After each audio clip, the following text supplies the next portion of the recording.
SoapBox. We're here today with Jaysen de San Miguel, who is the candidate for mayor. He's also actually the mayor at the moment of the City of Bunbury. Welcome, Jaysen. Good afternoon, Paul. How are you? I'm very well, thanks. Jaysen, this is almost Groundhog Day for you. I think it's your third set of elections, is that right? Fourth actually, Paul. Yeah, it's been obviously two council elections and the mayoral election 4 years ago. So yep, number four, and I won't say too much, but probably the last. I would suggest, one way or another. Well, this will be it for me, I think. Okay, there we go. All right, so we'll get into the meat and potato, I guess, of the process. So, what's your pitch, Jaysen, for mayor? Yeah, sure. Thanks, Paul, and thanks for the opportunity to obviously come on, and thanks for your work and obviously spreading the word and getting people's views. Because I think in the initial request you sent to me some time ago, as you indicated, there's very often very little information around candidates other than a 100-word blurb that you get to sort of put out in the candidate profile, and then of course some opportunities that some people have to do the letterbox drops and whatnot, which is a flyer with a whole bunch of nice words, which is sometimes not what a true person can be. So I've done another one of these with another person, and I think the opportunity to just talk to a longer form conversation is pretty important. So long way of saying thank you, Paul, for getting out there and obviously spreading the word around what's a very, very important topic in local elections in our democratic society. So thanks for that. My elevator pitch for and reasons for running for mayor. As you just indicated, I have been the former mayor for the last 4 years and was councillor for that for the prior 8 years. 4 of those as deputy. So well experienced in the local government world now. And although some people still say I'm very young, I don't feel it all the time. But look, I got involved at a young age because I did want to make a bit of a change in Bunbury. I've grown up here. I've obviously born here, grew up here. Moved away to study for a while, but did return because I just love it. I love the lifestyle we have.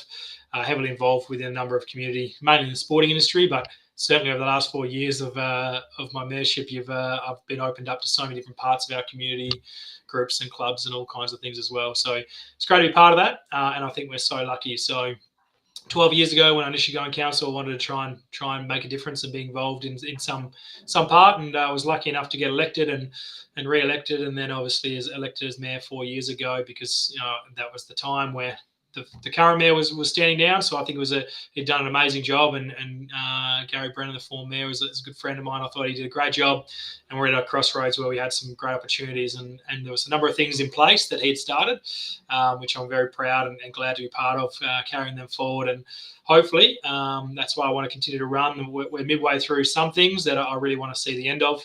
We've got a really good team there at the city at the moment, both as elected member group and as more importantly, probably as a staffing group. So really want to continue the work that we've done and make sure we can make Bunbury as vibrant and bright as we all want it to be. Fantastic. The idea of actually taking things through is an interesting one because the work of the council is never done, is it? Yeah, it's not. And look, at some of the criticisms, obviously, we've been out talking over the last little whiles, but being here as well, you know the locals. A lot of people do talk about the fact that Bunbury has a lot of things that have started and either hasn't done or haven't completed. A lot of plans, and I think that you'd find that with most local governments, there generally is a bit of that space too, because you have different change of governments, you have different change of both state and federal political positioning as well, and some of those projects have either stopped or started. And of course, with local government might have different priorities, but at the moment, we know what our key messaging has been from the community during our market scorecard, and it's very similar across most local government, but housing is a big one, of course. And in particular here in the Bunbury, we're talking about housing and people are talking about CBD activation. So we have work happening in both of those, with Chalkbrook development well and truly underway and sort of at the WAPC. And I like to think that we've been pretty, myself and the CEO have been pretty active in trying to make sure we can get that going. We're talking 900 lots there at Chalkbrook as a potential new residential development. So that, along with the Back Beach developments as well, really keen to see them go forward. And of course, we've now started some of the work around the Bi-Square precinct planning to revitalise our CBD. So keen to see those through. You're right. It doesn't matter any time you decide. There's always going to be projects ongoing and things that are happening, and local government never stops. But I think fortunately one of my strengths over the last 4 years has been able to build some of the relationships both with state and federal governments, but also the private investors in the development world. So being able to continue those is something that I'm really keen to do. Excellent. We'll move on to what led you to choose to become a candidate for mayor. Yeah, look, I probably nailed a bit of it in the last one as well, Paul, given about my opening background about why. But it is that same. I love Bunbury. I'm sitting in my other office at the moment. I'm not at the council, but I'm sitting in my other office, which is 5 minutes away from where I live, and obviously council's just down the road. So everything's here is what we love. Heavily involved, as I said earlier, with our cricket club and golfing club, and it's for me, and some people ask, what is it about Bunbury? It's the community feel or the country feel, but we're a city. So in my view, we have everything we need, but we've still got that really country feel about it where community get around each other. If you need something done or need some support, somebody who's going to do it. And I really love that about our city. So it's great to be part of it. And like I said, we've started some work and now I want to see that continue. All right, wonderful. And what makes you a great candidate, Jaysen? I would say I probably again touched on one of my strengths. I thought as being that relationship builder. As a mayor, it's and a lot of people have said, "Oh, what are you doing here? Or what are you doing in this space?" As you're probably aware, Paul, obviously with local government, we're limited in what we can and can't do. So it's easier to say all the things I'd love to see, but it's difficult to say, what you're actually going to deliver in terms of what you can do. But I think one of our most important roles is to build relationships and build strong partnerships, and I think that's what I've done well. As I said, that we've got a really strong partnership with the state government at the moment, and we've been very fortunate to get some of the funding agreements with the AFL, with the upgrades of some of our sporting facilities, which may have happened without my involvement, but I like to think that we certainly were able to play a part in getting that and giving the confidence in those funding bodies to be able to know that Bunbury will deliver. Again, that's probably more down to the staff being able to make sure that they're doing that well, but having that trust between the staff and the council is so important, and that builds into relationships again. I've had a very strong relationships with my council over the last 4 years, and being able to have that confidence that they have in me and I have in them to be able to deliver good messaging and good decisions. So for me, that's my biggest strength, is being able to work through that, and something I'm very proud and hopefully be able to achieve. I think I'm also relatively level-headed and grounded, Paul. Look, I won't stand here and say I'm super opinionated in a huge amount of topics. And to be honest, I think that's important as the chair, is not getting up. I've clearly got some strong values and strong views, but I think being able to stand back and listen and take things on certainly helps with my mayoral role. Obviously, trying to control the council meeting and listen to a good, honest and robust debate is important, and then ultimately making a decision. But I certainly don't go over the top and get too involved with the opinions and positions, because I think it's important that I take that backward step and consider things. And it's something that I think I've grown on a lot over not only the last 4 years, but over the last 12 years, is probably getting a better understanding of wider views of the community. I know my background's accounting. When I first started, it was basically, well, if it makes economic sense, that's the right decision to make. But as you spend time on council and realise the different social aspects and different community needs and community thoughts, it certainly gives you a bit of a different look on things. And I think I've been able to work in that and not, sort of going in really one-eyed or really strong-viewed. Just being able to take back, listen, take everything on, ultimately make a decision, and not being afraid to make that decision. And I know I've made decisions in the past and voted on certain things which have upset people that I respect a lot. But at the end of the day, I'm always stand down and say, well, these are the reasons we made them, and we listened to what was said, we took on our professional advice, and we made a decision, and we move forward and we get on with it. It's not to say they're always right, and we definitely have some situations where you reflect on it now and say, well, wish we didn't do it that way. But I'd rather be making a decision than doing nothing at all. Ultimately, the option is that when people say why, it's always, well, why not? The simplest thing is to do nothing. But if you're going to do something, you're going to make a few mistakes along the way. You learn from them, and we continue to keep going.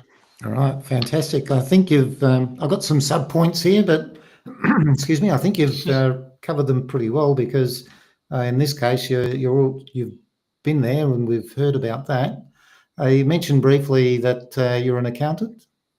So, Yeah, I am, and Paul, a tax accounting mainly. So obviously the figures when you're looking at more that corporate accounting with the local government can be slightly different. But I clearly studied accounting for a number of years, and I have my degree in commerce, majoring in accounting. So certainly helps. I have chaired the audit committee at the city for a few years. I haven't done the last couple of years, but I've been on the audit committee for all 12 years. I've been on council. I think it's one of those things, same as if you're in a club and you're an accountant, mate, you end up being the treasurer.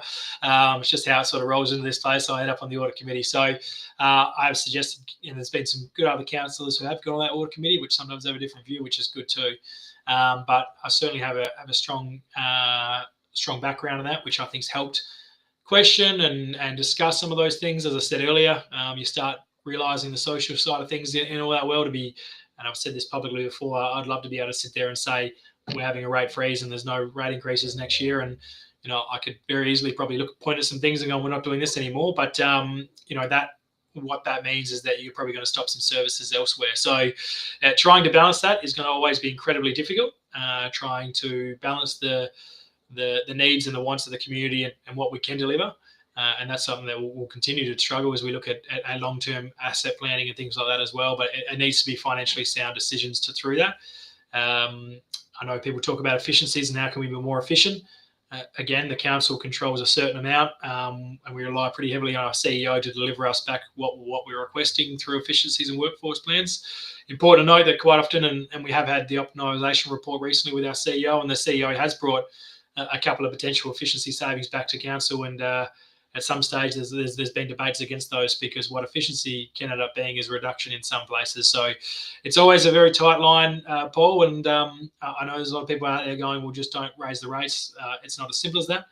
I'll always be advocating for better financial management and for strong financial decision making. But at the end of the day, if we want to continue to have a thriving community as well, we need to manage those resources effectively. So what I'd love to see, and what we'd be very keen on doing, that is, rather than continue to try and raise our rates, is how do we increase our rates base? And that's by looking at these developments, but Shortbrook and Back Beach developments, and potentially Glen Iris, where you've got major subdivisions, which some instances that then will require extra capital, because you've got to look at what you're doing around your community services in that area. But if you look at something like Chilbrook, it's alongside Hay Park. You've already got mountains of public open space. We've already got all the regional facilities in terms of our sports centre and art galleries, music. We don't need any more of those. So anything we do now to bring on an increase in our rate base is just going to be a much better impact on the bottom line.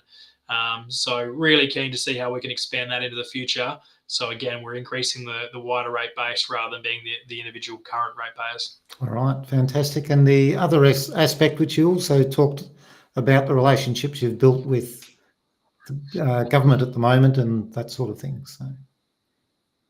Yeah, I think I probably already know this already, Paul, to be honest. I've sort of spoken about this before. I didn't pre-look at these slides for you, mate. I'll make that clear. So I haven't jumped ahead and gone on that. As I said, I think that's just an important aspect, which is, and I've spoken about that during my election my election campaign over the last sort of while. It is an important aspect to me, because fundamentally it is how we're going to achieve things going forward. We just talked about our limited budget as it is and our limited constraints as we currently have them, Paul. So how can we increase that? Well, it's either building the rate base bigger, or it's finding extra grants, grant opportunities and funding opportunities through our partners, and whether that's state, federal or private. They're the things we're going to look at. So, yep, happy to tick that one off and just say that it's something that I think is a strength of mine, and something and I should note as well, it's not just in there. I think I tried to build a strong relationship within our community as well. We introduced community in the parks, or meet and greets in the park. So once a quarter, so elected members went out to a different suburb each quarter, had a little barbecue. We introduced community access sessions, which allowed basically an open session for members of the public to come and speak to council. Our normal process of council meeting is quite rigid under our standing orders. So we had every third week, it was just an open session. Come and you've got 15 minutes, come along. If you wanted to have a complaint, 15 minutes, go for it. If you want to ask questions, if you want to have a conversation, away it went. So I think trying to build that relationship within the community is not only as important, but I would say more important than the relationship with our other partners, because if we don't have the trust of our community, well, it's going to be very hard to get things through. Absolutely, they're the ones who vote for you to get there. So yes, definitely need to keep them on side. So okay, so I've got 4 different scenarios here, Jason. Now, this question is maybe a little more based around the councillor role more so than the mayor's role. So for each of the scenarios, the question was, what do you see as the council's role and what drives your voting position? So is the voting position of the mayor different to the councillors? No, so one vote, and that's the important aspect as well. Again, what I said earlier about the mayor's role, I've one vote. I still get to vote, but I obviously chair the meeting. But I have one vote. If it's ever a tie, I have a casting vote. I think I've only had to use that once in the last 4 years, Paul. So it hasn't been a common occurrence as opposed to some of my neighbouring shire mayors who I know quite well, and they might have to use it just about every meeting. So something that with a bigger council, obviously with 11 elected members, it's not used all that often. Fantastic. So the first one, you've probably seen a lot of these scenarios coming through anyway, but a newly proposed high-density development impacting amenity for residents in an existing low-density estate. Every one of these, and I'll probably say this around most of the scenarios, is obviously going to be pretty important on what other impacts are in there. Of course, it's easy to throw a high-level question. So every single decision we make is going to be separate and independent from other decisions, Paul. So one thing I might say here, which could be totally different if it came along in a month's time as a slightly different scenario. I think we have our current planning scheme, which does allow for planning development. So that's an important aspect, and we're always going to apply our planning principles, which are set up for that way. That's not to say that those planning principles change over time. I think we're on the planning scheme number 8 at the moment is what the City of Bunbury use, which is over the last 50 years, so it doesn't change too often, but there's quite often a number of amendments to those planning schemes to allow for certain things. So what's important here is understanding what the current need is and the current demand and where it fits in. My initial position on this would say, well, high density should be used for certain areas. And if we were suggesting right now we're going to go put a high density development out in a low density area, which is currently a residential suburb, for me, it wouldn't make much sense. However, if we're talking a high density development, we've highlighted areas already within the city where we've impacted could be good for high density areas, and that includes the back beach. That includes the areas bordered by Blair Street, Spencer Street, and Strickland Street, which is it is low density at the moment, but it's sort of a light industrial area. They're the two areas, and of course the rest of the CBD. So they've been actually highlighted at the moment as the city as part of our housing strategy as areas we'd like to see high density. So I'd be suggesting here right now I wouldn't be out there supporting high density in places outside of that because we're trying to actually increase our CBD density, not out in the suburbs. So but on first thing, I would say I probably wouldn't support that idea, but every circumstance is different, and we'll need to take everything on its merit. But right now, we have dedicated areas where we would like to see high density. Our community has told us that they wouldn't mind seeing high density in there, so we should be focusing on those areas first and understanding why they wouldn't have that demand there rather than other places. So that's where I'm going with that. That notwithstanding that, I'm sure the current back beach development or changes are out for advertising, and I'm sure there'll be some comments amongst there. So I'll be looking forward to looking through what those comments are.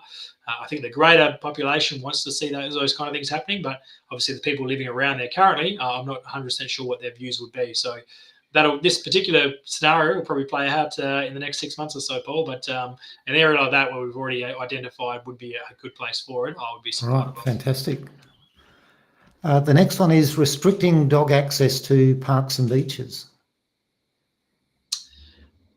Certainly not everywhere. That we currently, and I think we do our off-leash dog review almost.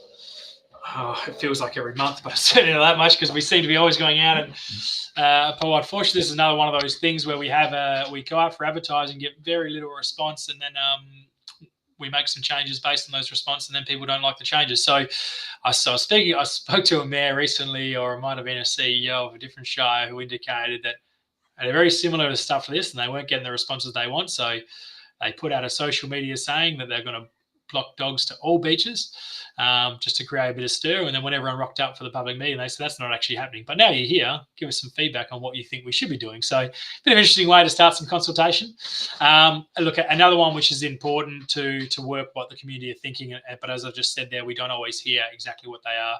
I think one of the key lifestyle things of Bunbury is that we have some pretty large coastlines and some great beach access. And I'm one person who does take my dog down. Well, not for a while. I've been a bit slack in that, Paul. So, but I used to take my dogs down the beach for a bit, and it's obviously the great opportunity where some mornings you could be down there and walking along there for an hour and not see a single person. And other days you might see a few, and away you go. And you get to know some of those people, and you get to know some of those dogs too. So where it's appropriate of it, and there are areas where that currently is appropriate, where it is low usage, and certain times too.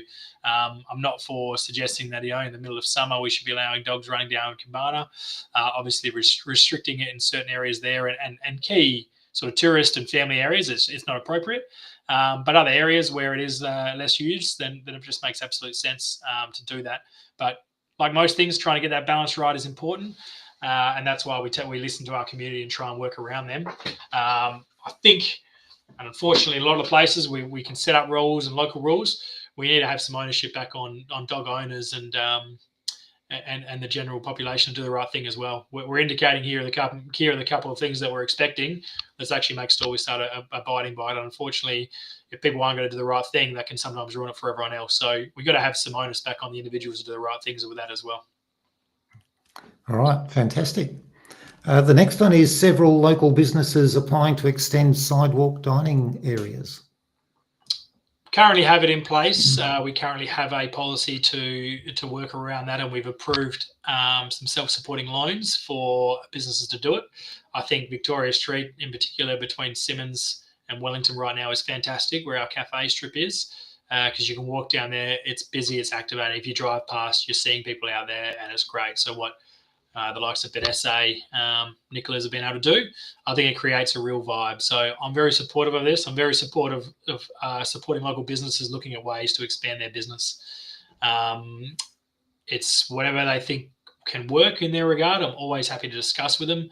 I know that can sometimes have a burden on parking, but if we're removing one car bay or two car bays to get 20 or 30 people actively within the CBD that may or may not have been there or choose to go elsewhere because they can't sit out there and enjoy the summer's afternoon, well, so be it. I think it's a much better opportunity to get more people within the city. So supportive of this, again, and making sure and that's what our policy currently has, is it's consistent. We have had some scenarios where people have looked at certain things which I don't think have actually looked overly well. So making sure it still looks pleasing to the eye and it's well looked after and well kept as well. There have been examples of some that maybe look all right, but if they let go a little bit, doesn't look great. So I think just making sure the policy that we have is tight with that, which ensures that it's the correct structure, and then B is well looked after as well. And then I'm all for it. All right, wonderful.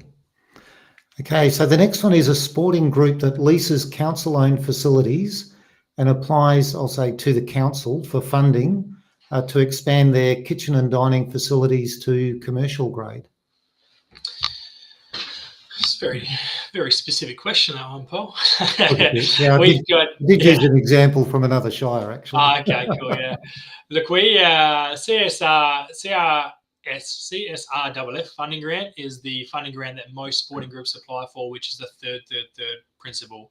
So the sporting group has a third, local government has a third. Well, to be honest, state government will pay a third. They don't really care where the other 2/3 come from. Quite often it's a third from the club and a third from the city, but there's all kind of other scenarios that we can do. I would suggest, and I'm just trying to rack my brain, but I certainly, none come to mind, this council and any former council have never knocked one of those groups back through a CSRF funding round. It's generally not normally budgeted from the city because it's one of those things that a club will come up and go, we've got a third, we're applying for the third, and we want the state to apply a third. The way that system works is that the state won't even accept it until council makes a decision saying they will agree. So it's the old chicken and the egg. But every one of ours we have supported. Not all of them have gone through and been successful. But I think that shows that, this count, and I've been in support of those as well, is that when you have an active group who's coming along and looking to use their support network, their volunteers, potentially their expertise to be able to develop a community facility and make it better, it's something we should be supporting.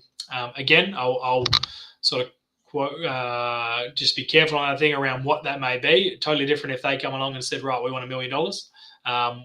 The city needs to be careful about where it is and how we're doing things. We have a sport and rec plan, we had a sport and rec plan. We have a new one ready to come to council in the new election period. So later this year, which will actually identify what some of the priorities may be. Because there are certain facilities that are definitely requiring upgrades, and there's a number of them. So how do we fit in? And that plan will shape some of those decisions, because it's all well and good for someone who comes along who's, very, very well resourced and very well organised and go, right, we need an upgrade, and their kitchen's 5 years old, yet we've got the little club down here that's been running for 50 years on the same kitchen. Where do we prioritise where the funding may be is going to be important. On the same token, and sort of a little bit contra to that, but obviously that's where I think it's very important about what can the clubs offer. We've got some incredible clubs, and we've got some incredible expertise and funders and supporters of some of these clubs, where if they come along and looking to develop something and they're able to run it as a successful community facility, well, I think we really need to make sure we're supporting them where we can as well. And I spoke about self-supporting loans a minute ago. I've been a big believer or a big pusher to say that if a club is looking to do something, and they might not have the financial capacity to do so right now, but they could come to the council and say, we would love to get a self-supporting loan where the council fund it and they repay it over 10, 20 years, I believe would be an amazing outcome for the community, because you end up with a community asset that the city is not responsible for running, which is the most important thing, because that costs us a lot of money, but we still get a good outcome for the community as well. So there's a bit to that. And again, we'll have to consider each one on its merit and where it fit into the hierarchy. But all in all, I'm always very supportive of and you've got sporting groups in there, but that's any group. We've got some fantastic groups, whether it's the Bunbury City Band or the musical comedy club who've got their own facility as well. I know we need a bit of support out there at the moment. So any group who come to us, how we can work with them and lobby on their behalf too. We've got, and then it comes back to relationships. If we were able to go and knock on the door of the creative arts industry or the sport minister and say this is important, I'll happily do that. All right, fantastic. So those are the 4 examples that I had there. We'll move on to the next question. So this question's in 2 parts. The second one is only needed if it's built into your first part, if you know what I mean. So the council seeks to increase economic activity within its borders. How do you propose for the council to facilitate the growth? Now, there's a couple of subordinate bits to this. Characteristics of the council that can contribute, and where does the economic growth come from? Like, who creates it? Yeah. Okay. So economic growth is a pretty wide topic in itself. Realistically, is where do you bring economic growth, and we could go on for hours, Paul. But again, you probably do have the most complicated council being asked this question.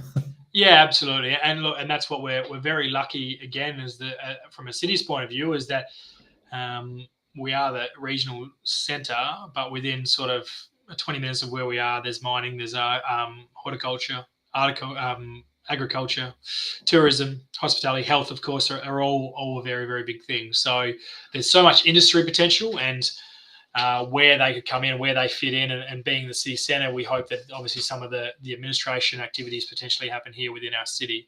So, which is probably a good starting point. We do have a lot of that. We have that business activity. We clearly have a lot of sort of government agencies and government heads within Bunbury.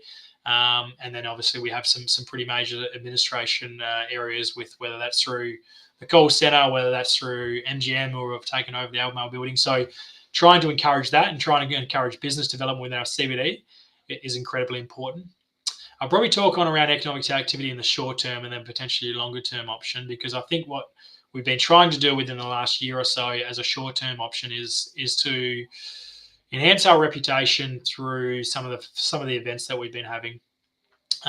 We were fortunate in a few of them, and that's kicked off. And sometimes you're lucky, sometimes you're in the right place at the right time, or sometimes you're just asking the right questions. But to be able to attract the AFL, and again, a partnership through the state government to get the AFL here in Bunbury after this council and former council's foresight to invest in Hands Oval, was a huge achievement. The next thing we're talking about, WAFL and AFL Women's, and what we were going to deliver from that.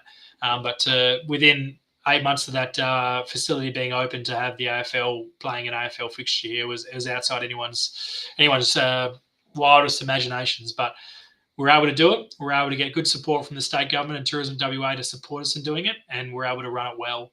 And that has led to is then conversations with Matildas, which then followed the game up. We've had conversations with Rugby WA, continued conversation with Perth Glory. We currently have a deal with them, but what they might be able to achieve in the next few years. And then Swimming WA and Swimming Australia bringing their national carnival to town. We've had some conversations that I can't really talk about here, which could be in the horizon. And what we're doing with that is that we are creating a sporting event in particular region down here where, A, we're getting people to the regions who may not have potentially been here. B, getting people back who've been here before but maybe not for a long time. Or C, obviously our local people seeing what's going on. And it's creating a real vibe. And what that does is it creates an economic return instantly. But people would then start talking about it and talking about, Bunbury's good. This is going on. The last time we were down there, the cabana was taking off and we're happy with that. So it creates a whole new flow on effect. And then, of course, with stuff like the AFL, it puts us on the national spotlight where you've got Foxtel down here broadcasting the game. We've got the Footy Show talking about it during the week and talking about how the facility was amazing. We're leading into next year's season with them already asking us, where would you like to see this fixture land during the season? So we're very much in the conversation. So, which is one sort of early conversation, which the city was able to jump at and say, we'll be part of that, has led to a pretty big return. So keen to do that. Obviously, we're talking about sport there, but what else can we do in other events? We know we have about over a $300,000 budget for grant funding that the city put into. I've been advocate for it previously, is to try and make that a regional fund, because what's happening in Bunbury is good for Dardanup and good for Harvey and good for Capel too. It's a bit of work and maybe something that I probably really want to push on if I do get re-elected, to make that pool, and then we can talk to our South 32s and our Albemarle and our Luca and saying we want a pool of funding here to not only support events that want to come or want to be here and are asking for funding, but how do we attract new events? So I think that's a short-term solution to see some economic driver in there. Of course, how do we raise funds from that? We currently have a pool of funding, but I think if we paired and worked with our neighbouring shires, then being able to go to some of the big companies around and say, hey, look, we've already got 500,000 as local governments we're putting into events. How about, rather than you running your own events program, put money into this pool as well, and we can run this as a regional project. I'm sure we'd be able to leverage money from Tourism WA. They've already shown some interest, they've shown a lot of interest in the area. So there's huge opportunities from that. So that would be a short-term objective. Longer term is about probably what we talked about earlier, is that significant usage of what I consider underutilized land right now, and that's being the Back Beach area. In my view, it's some of the greatest land available in WA, if not Australia, where you've got greenfield site, incredible views, perfect weather, and it's just prime. So how do we continue to push that? That in itself will obviously create the building economic upturn, but then obviously the ongoing people living there and the ongoing things happening in that space. So how we do that is making it easier for those developers. As I indicated before, the scheme amendments are out for the Back Beach at the moment. I keep saying Back Beach, but obviously this is alongside Ocean Drive up near the Bunbury High School there. The scheme amendments are out, which are trying to undo the 3 or 4 other structure plans that are already on there, which have made it quite difficult to do, and giving some freedom for developers to tell us what they think will work down there. A lot of it being discretionary use, so council will make the final say on what they want, but at least we can talk directly with developers. They can propose what they're thinking, and council can ultimately make the right decision and get some serious development along what, as I said, is absolute prime development area. All right, fantastic. I think you've also covered the elements of where the funding might come from there, with your discussion around what's going on with the various with potential for surrounding shires to bring in people as well. So I think I've now managed most of that, mate. Yeah, that's fine. Yep. Challenging. I'm happy to touch on the chat. Challenging is obviously trying to find other people who want to do that, and we have tested some of those sites before. We've tested Punch Bowl in the past through an expression of interest process. It was very very disappointingly sort of responded to, and we had a couple of proposals, but they just were not what we were looking for, and certainly didn't stack up in terms of what they were prepared to pay for the site. So the challenge is that, but I think if we get some more attention of it, and again, some of these events are turning that attention, and potentially look wider afield. So we're not just looking at potential local investment, but outside investment, statewide, Australia-wide, or overseas investment. That's certainly going to help our chances. And again, by making that easier to do, that's what we want to see. And we give developers are out there. They're looking at options all over Australia, all over the world. How do we make sure that we become a beacon for people to go, that's good to do business, and this is a good place to go, and make sure that our projects here in Bunbury get to the top of the list. Excellent. That's a great response. I'm a little cognizant of time as well, Jaysen, so yeah, sure, I do appreciate that. This is the last question, so we don't necessarily need a discussion on these points, but basically looking to see whether you support them or not, or if you have some condition around support or that sort of thing. So can't wait to see, mate. Hopefully not too controversial. The most controversial ones I could find, Jaysen. So the first one being drag queen story time in our libraries. Well, that has been a little bit controversial in some other local governments, hasn't it? Look, I haven't looked to it. This hasn't been a problem in Bunbury, and I haven't heard about it being a problem in Bunbury. I understand some of our neighbours have do, and in Busselton and Albany in particular. Look, in my view, Paul, like a lot of things, everyone's, in my view, entitled, with the exceptions, entitled to their own views and positions. Simply in my things, if you don't like it, don't go. Because what I've said previously. I know some people are saying this shouldn't be happening, but if you don't want your kids there, or don't take them there. So that's my view. I think I like to be pretty open with most people's positions and views on life, and if that's something they're interested in, well, people have their own rights to make their own decisions on what they want to do. So rather than getting worried about what other people are doing, just don't go. So that's my sort of take on that. Okay, that's great. The next one is welcome to an acknowledgement of country. Yeah, I think that obviously our acknowledgement, and the city recently adopted its acknowledgement to country, which we do. So we do in our formal council meetings. I think that's important to make sure that we acknowledge our traditional owners, and of course doing that respectfully. And I would liken that to saying, well, respect is respect, and that's what it should be, no matter whatever you're doing, whatever level of government, whatever level of any position, is just respecting things. And I know, again, it does become a bit topical at time, Paul, but I think a simple respect, a note is an important thing no matter what you're doing. And we do that at any official capacities. All right, fantastic. The next one I've got is biasing council purchases towards local businesses. We have a local purchasing policy, Paul. So that is basically it allows a percentage to a percentage preference. I think it's 5%, but please don't hold me to that, which is about saying, and again, it's over a certain amount as well. So it's about saying, well, we want to preference our local businesses. And I think that's important as well, especially if you're talking, bulk items or items made all over, items made that obviously a large corporation could make at a cheaper rate than our local corner store could do. So I think it's important that we give our local businesses the opportunity to be able to compete with big industry, with big corporations that can certainly do things cheaper. But we obviously want to make sure we're supporting our locals too. So we already have that in place. And I know we've had a current conversation about, does it go far enough and how do we do it further?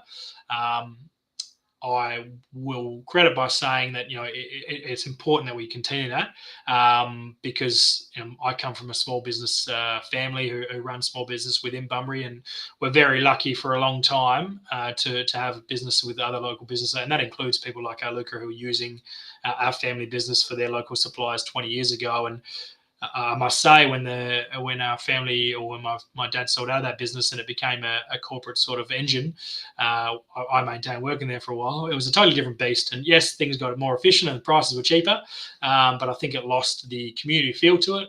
It certainly lost that sort of support for each other. We were no longer sponsoring certain clubs and things like that they used to. So, and fittingly enough, it's no longer in Bunbury, that particular industry or that particular franchise. So I think the key thing is that we look to support local things, because they are the ones who are putting our kids through the sporting clubs. They are the ones who are putting our teams on the park at footy clubs and career clubs. So I think it's something that we should make sure we continue to do. All right, fantastic. The next one is council buying and sell, I guess council or shire, buying, selling land properties within the council.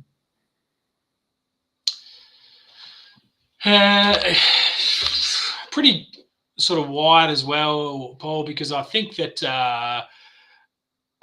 there are certain stages where we certainly should be looking at strategic investment. And we're potentially looking at that at the moment, where the city is looking at future long-term. We get a lot of requests around parking and future long-term parking needs and high-rise parking. So I think from a city's point of view, I would be supportive of looking if there is a particular pass. Not saying that it's needed right now or something we need to do straight away, but in terms of land, it's pretty hard to obviously get land back when it's gone. So particularly within strategic positions within the CBD, I would be supportive of buying certain areas because it could be, if we have a plan around with it too, and that may be that in the interim we're sitting on it, but we do need it for a future use. Absolutely, I'm happy for that. Saying that, council also doesn't have very much money, so that makes it a bit more difficult, Paul. So, but selling land, I've been pretty active and I guess promoting that we should be looking at our lazy lands within some residential suburbs, and we've sold quite a few of those in recent times, where there was a offshoot of land which had been subdivided 2 or 3 times, and there's a part of land left that which has been sitting there as a not a reserve, because obviously we're not selling off reserves, but these are just vacant land not doing anything. For me, getting rid of those and getting those onto the market is very important. A, we need to get some more housing out there, so it creates a housing opportunity. B, it returns our rates to the city, where previously we're not getting anything. And then C, we don't have the cost of maintaining a particular land through whatever else we do, fire mitigations and other things like that as well. So land that's not being utilised for anything else, we should be looking at offshooting, and especially right now where we're desperate to get some housing available. Okay, they're all fair responses. And the last one is when the evidence presented is not the full story. How do you mean that, Paul? What do you mean in that regard? Well, probably looking at a agricultural example, and we've seen the avian flu things going on over east, where the decisions about whether or not they cull the birds and that sort of thing is based purely on the response matrix, I guess, that has been put together.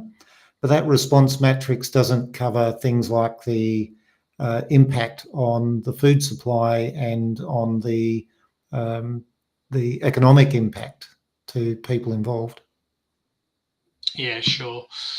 Look, I guess it's something where, as council, we've had some scenarios where we actually have, we will make it we'll put it this way: we'll make a decision, and we might get flack for whatever it may be, because someone will say, "Oh, well, this happened," and that's not always the full story. And of course, when we're making decisions, we've got documents of pages behind us to make a decision. So all I will probably say on that is that I can only make a decision on the information I've been given, but quite often that is quite a significant amount of information as well, and that might be the background. So I'll always try and get informed. I'll always try, and that's again back to that sort of community outreach kind of view, is understand exactly not only where our professional opinions have come from and what their professional advice may be from our staff, but what is the wider community views on these things as well. As I said, sometimes we actually enact or make a decision, and then we see later on that wasn't really what the community wanted, and we've looked at that and made some changes too. So I'm not sure about some of those wider issues, and this is probably maybe falls back into some of those wider federal positions or something like that, Paul, whereas a local government, I guess, I'll say that I'm only ever going to make my decisions based on all the evidence, and if I'm not comfortable with a position because I don't feel I have the evidence, we will obviously take that time. And I think local government works good in that space because we have the We've changed our meeting structures where I said we've got our community access session now for members of the community to come and talk to us about anything they want. But then we have a briefing session, which we go through the agenda the week before we have the meeting, and that's the opportunity to ask questions and discuss and go from there. I also introduced that our deputations can be made during that process, because what I was finding is that we might have yourself has a planning matter before council, and you think that you need to argue a certain particular point.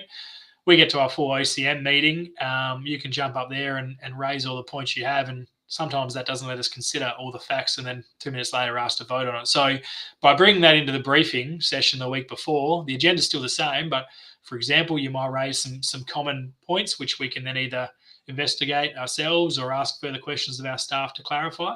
So trying to get as much information as we can before we actually have to make a decision the following week. But by doing that on the briefing session, you should be getting fully informed. So I'd be suggesting to any elected member that you shouldn't be in this situation where evidence isn't presented, because you've got multiple opportunities and time to be able to research, discuss, and get your opinion ready to go before you actually vote. All right, fantastic. So that's the suite of questions that I have. I do have an outro to do, but is there anything you'd like to say before we go to that? No, not really. As I said, I'll probably just finish by saying again, just wrapping back to what we've said, I appreciate the time, and I think it's good to have this wider open conversation. I think we should be having more of them, because we're always going to have different views within the community, and some of them, from a social aspect or from a and again, if you start looking at it, economic aspect, social aspect, left, right, everything in between. People are going to have different views and different levels of priorities in those views as well. So being able to have them, and I don't hold grudges. I don't hold, as I said earlier, very super strong positions, because I'm always happy to have a conversation about what it is that's important to you and why is that. I think when it gets a little bit disappointing was when people are so stuck in a certain particular position and refuse to hear the other side of it, is sometimes when it can cause to some of the potential political unrest and arguments that we see from time to time, where I think we should just be able to have an open conversation and raise your viewpoint without and that whatever that viewpoint might be, I might add, because there's obviously some differing, very strongly different views, but you should be able to make those views without the fear of getting pushback and saying, well, this is why I think it is, in a calm, respectful way. And that's right. That's why I really actually enjoy local government, because we have our full meetings, which can sometimes get a little bit heated, but we also have briefing sessions, and we have our strategic sessions where that is the chance to really try and nut some of this out. And I think what you can see in councils around the state, and again in WA in particular, there's no political parties, so everyone is always going to have a view, right or left. That's just how nature works and how society is going to be. So you don't have to be aligned to a political party to have a certain view, one way or another. But I think not being tied to a political party like we are here in WA means that we should be able to just have active conversations and agree with someone who might be totally on the different political view of you, but you can have a good conversation with them, agree with them on one thing and disagree with them on the next. But at the end of the day, we're here for Bunbury and what we can do for Bunbury, because we live here, we love it here, and we want to see it go well. So that's why I think it's good. That's why we continue. And I was probably leading that point. Good councils will do that. You can see that across the state, where there's some really proactive councils who are doing some good things. And then unfortunately, we have some councils, and I don't need to name them because they've been in the news a bit in recent times, but when that breakdown starts to happen between elected members and elected members and mayors and staff members, nobody wins. And the community is the one that fails, because they're going to have to go through a process which go on forever, be very costly, and the things that they want to do won't get achieved. All right. But all in all, that's probably finishing on a negative. We're saying we're good. So thank you for the time. And I hope what I'd love to see is just more and more people getting informed and more people voting, whether it's voting for me, voting for, well, obviously there's a number of council candidates, but voting for any other mayoral candidates, just voting and getting understanding and getting a feel, and then being able to say what we're part of, what it may be. And that's what we want to see, and hopefully that is the case. We're normally at around, I think last election, the City of Bunbury had 25% voter turnout. It was a council election, not a mayoral. The last mayoral one, there was about 32. So to see that go up, it's hopefully a sign that more and more people are paying attention.